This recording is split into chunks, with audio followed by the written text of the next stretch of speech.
Welcome to the channel for the first time viewers. Welcome back from my existing subscribers. This is going to be a little bit different of a benchmark. Typically, I take a whole bunch of clips and I just chop them all together. In this benchmark, I'm actually going to have the lowest settings after tuning my RAM. I haven't done anything extensive to test out the RAM for stability. What I like to do is just to run a couple of Cinebench passes. If it goes through the throttle test, you know, for me, I only use my PC for two things, and that's gaming, video editing. So I like to go pass it through there, and also just to make sure I look at hardware info and see if there's any Windows hardware errors, right? So I just look in, count how many errors, if there's any errors, and I go back and tweak it. What I've noticed is that when I was running with 2000 megahertz on the Infinity Fabric and 4000 megahertz on the RAM, I was getting a lot of errors, a couple hundred per minute, right? So obviously that wasn't going to work out. I was just waiting for a crash. Lowering my FCLK or my Infinity Fabric to 1900 megahertz, zero errors. Was able to go through the Cinebench pass. Also scaled back my overclock from 4.8 gigahertz at one point, I think it was 1.275 volts, down to 4.7 gigahertz, which is what I'm running now. Reason being is that I was having a couple issues, usually on the fourth or fifth pass on the multi-threaded workload in Cinebench, so it's causing it to crash. My timings. So my timings are CL16 or 3800 megahertz. CL16 is where I kind of downclocked my RAM to, but I was able to tighten the timings to 16, 19, 19, and 39. I would try to shoot for tighter timings. The only downside to that for me is that my motherboard, which is the B550 Tomahawk, it doesn't have a clear CMOS button, and the CMOS or the battery on the motherboard, which if you load up bad timings and you cannot boot into Windows, usually the try memory or memory try will catch it before anything bad happens. But if it doesn't, then you'll end up having to pull the battery to reset your motherboard back to stock. So my Asus, I have a Z590 that I got with the 3090 as a Newegg bundle. That one has a clear CMOS button, and moving forward, that's a feature. That and integrated IO, as well as VRM, is what I'll be looking for in my next boards. Is that that way I can tinker with my system, and if something goes wrong, I could just press a button and reset it. If it doesn't have that, at least have the battery in a reasonable spot. The settings I use are the lowest settings to kick off, which you've been watching. Then I go to max settings around the 15-minute mark. I want to say, no, the 8-minute mark. And then the 15-minute mark is when I switch to my custom settings. So hopefully y'all enjoy. Be easy. I'll catch you in the next video.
Gas is inbound.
Enemy UAV overhead.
Friendly loadout drop on the way.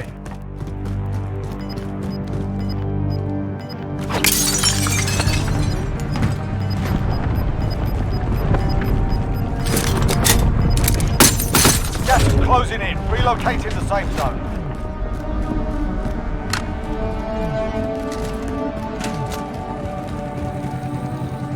I'll drive.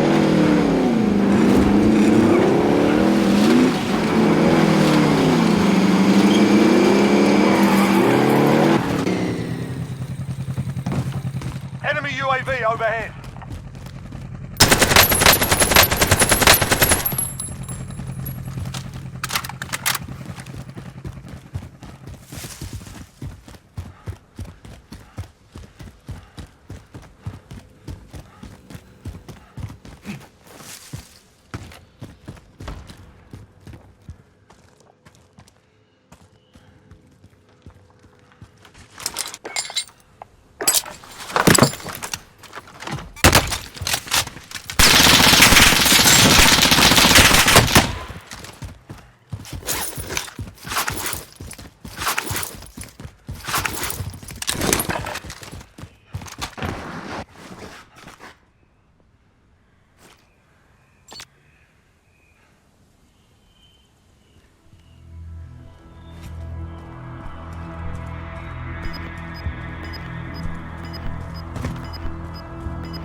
Got gas moving in. Enemy UAV overhead.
50 still remain. Plenty of targets.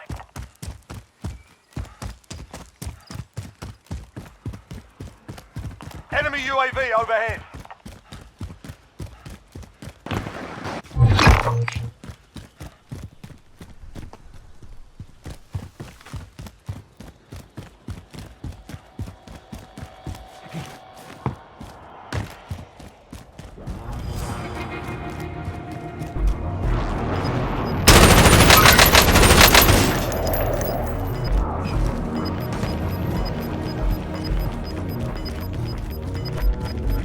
Gas is inbound. Marking new safe zone.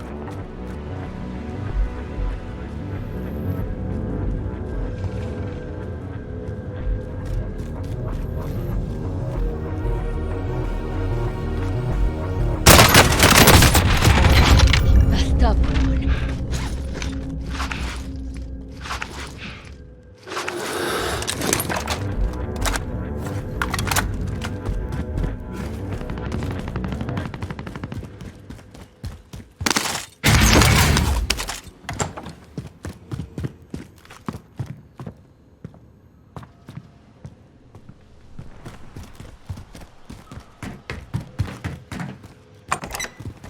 Enemy dropping into the AO.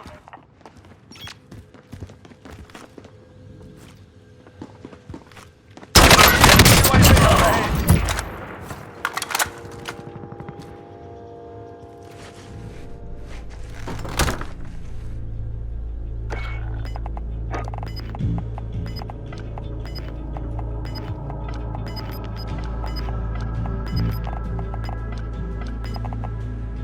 You've got gas moving in.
Gas is closing. Get to the new safe zone. Enemy UAV overhead.